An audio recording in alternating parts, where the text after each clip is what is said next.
All right, it is that time again. If you are interested in promoting your brand, your music, or even yourself here on Viral Hip Hop News, email me, Sam Ent, at dlsmediainc1 at gmail.com. Let's go.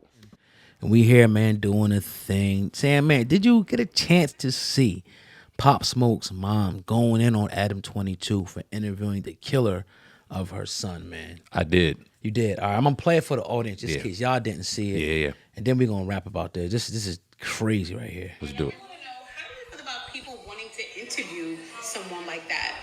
Should they not be interviewing them? And do you think that maybe it's clickbait? For something like this, that is horrible. And you really want to interview him and get his opinion and get his position. First of all, you're not helping him. Because the whole purpose in LA's law is that at 25 you get out, you try to make something of yourself. You try to do something with your life. Hopefully there's been some sort of reform. But you come out and people are like, yo, bro, how you feel about what you did? That's not helping anybody. It's not helping anybody. So as you're sharing with me about gag orders, I'm going to go look into that because that makes sense to me. So you would consider having a gag order where you can't necessarily, or anyone involved can't speak on your son's name per se? That's right. That Right. makes sense. That makes sense. Right. That makes sense. Stop talking about it. Do what you want to do, say what you want to say, but do that with your own stuff. Don't use my dead child's name to get you some fame. How do you feel about that, Sam, man? Because I think we briefly talked about it before, and we were kind of thinking, like, what's the mother think? And I'm glad that somebody interviewed her to kind of get her opinion on that. So what's your thoughts? First off, we are such a forgiving people. As bad of a stigma as we have on us and all the good point. stereotypes that we have on us, that woman didn't even throw dude under the bus for killing her child. She was hoping that he can do better for himself, and he wasn't getting done any favors for him as a young black man by coming out here and being rewarded for killing a man. Where is the growth? Where is the process where he can learn from this? That was her whole premise, which is crazy. Because when you look at her son, whose grave has been, you know what I mean, vandalized with more than one occasion. Just recently, they were talking about trying to pull the corpse up out the thing. It's disgusting. Yeah. What you hear about Pop Smoke. And you know what's crazy? Because we've seen a lot of hip hop deaths throughout our time doing this podcast, unfortunately.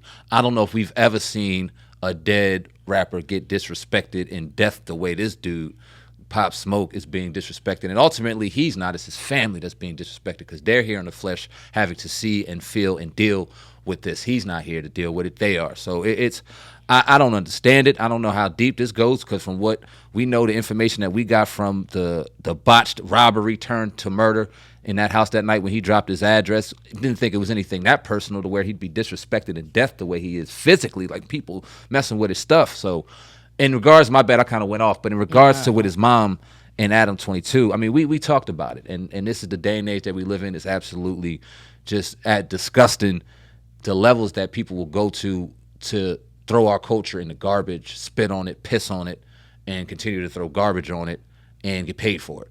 And that's where I'm at. Where you at, bro? And that's real talk, man. Everything you said, and that's like the vulturism. When we talk about the culture vulture, it's like you don't see Adam 22 going into a white neighborhood and getting a white, you know what I mean, killer of a family and interviewing them.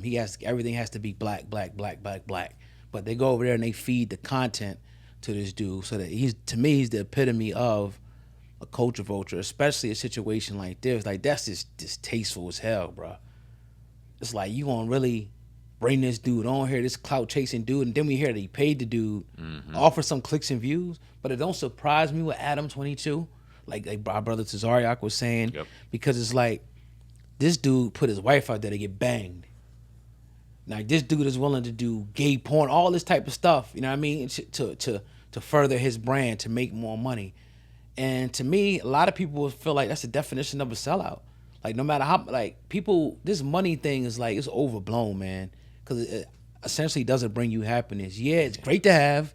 Everybody wants it. You can solve a lot of problems, pay your bills, and live comfortably. But are you willing to throw away your morals? Are you willing to throw everything away? Are you willing to disrespect somebody's family and destroy somebody's family, continue to destroy somebody's family for a paycheck, for a couple of YouTube views, for a couple of YouTube likes? Come on, man. I don't know. It's just something that I just wouldn't do. Well, Pop Smoke's killer wants to come. Nah, man. Like, I'm just not touching nothing like that. That's wild, bro. It's the depths of content hell and like content garbage, but it's what sells, and that's the scary part. And surprisingly, academics almost put it best. You're creating a very dangerous atmosphere when you highlight and promote the suckers that could kill, Yeah. that can get online and troll, that could have a voice and be cowardly behind a phone, a microphone, or behind a cell phone, and then you pay them to continue to do it more, to agitate situations, to call out and try to manipulate or try to get somebody to influence them to do something crazy so they can end up in jail or end up dead or end up something worse to their families. It's kind of crazy, the psychological game we see going on with a lot of these what we call vultures. It's almost like they're a lot smarter than what we give them credit for, and there's an absolute agenda. And I hate to throw that word around because then you say agenda, you think conspiracy theory. But now I really look at how they move and the content in which they throw out. It's always beef. It's always trying to insinuate something to get another person riled up for them to react in a negative way and a negative situation to happen so they can highlight that and then bring on people who are involved. It's crazy. Yeah. And what does that do for us? How is that empowering us? How is that helping us? I'm not saying we got to be, I mean, fucking twiddling with rainbows and doing, weird, funny shit and being all kumbaya all the time. Competition, controversy, it is what it is. But killing and beef and continuing to downgrade, nah. Why that? I don't know. Yeah, nah, man. It's it's really like again when the Dame Dash when they were talking about the culture vulture thing and all of that, and even though the movement kind of fell apart, there's still a lot of them in this game, and really is exploiting someone's culture for financial gain.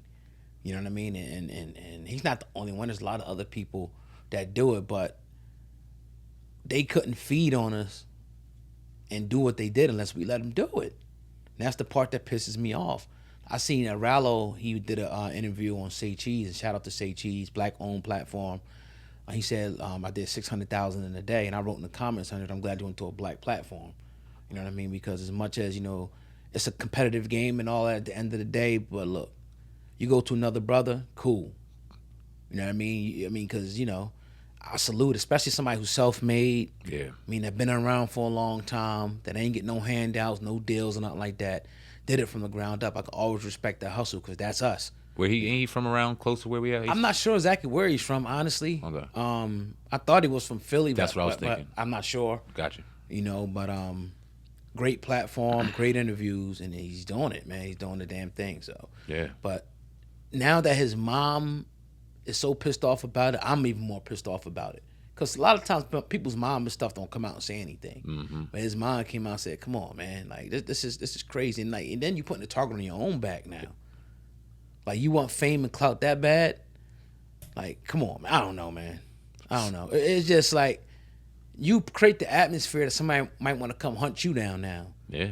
I know you in Cali and Pop Smokers from New York, but are you ever coming to New York? Are you even coming to the East Coast some more? You create an environment now like, I'm going to go visit New York. Nah, nigga, because now everybody know you. Because you was on Adam 22. Millions of people who know you, so you can't even really travel and do shit like that. So I just don't get it, man. You think Adam 22 don't know that? And that's the cynical, He don't give a disgusting damn. part about that. He damn sure knows that. He don't care. Right. I'm going to throw dude a few dollars. He probably going to go out here and be in clubs and be in public settings and stuff and show his face. A lot of people knew Pop Smoke died. A lot of people knew a brother did it. I ain't know what dude looked like that No, me until I neither. seen that, Right. the clips of that interview, because I didn't watch the interview, but obviously it's all over social media. And I'm sure a lot of other people had no idea what dude looked like. They do now. And, all right, you ain't got to worry about you. You already living a life. You probably already in your mind. You already gone. What about your family? What about your kid if you happen to have one? You probably do. What about your mama? And you know what I mean? That's the thing that gets affected, and it's just gut-wrenching to think about, man. And those Adam 22, those facilitate those type of controversial situations. They don't give a damn, man. And what's sad about it is you could tell the dude was a little remorseful, but since he's a so-called street dude and he has to probably live in the streets, he can't show that softer side. He can't go up there and be like, man, like I effed up, I'm sorry. He got to say, look, shit happened, stuff happened. He was doing this. He got to try to justify it. You can look in his eye and tell he You ain't could mean tell. that It was shit. like he was a young kid when it happened. I guaranteed he cried nights in that cell. Mm-hmm. You know what I mean? Would just come out and say, look, I apologize to the family. I wish I could change things. I made a bad mistake that night. You know what I mean? I'm going to try to live my life better. People would just move on from the situation. But when you throw more, dirt on a grave like that, it just makes it worse. That's all I got on that. Yeah, man. But with that being said,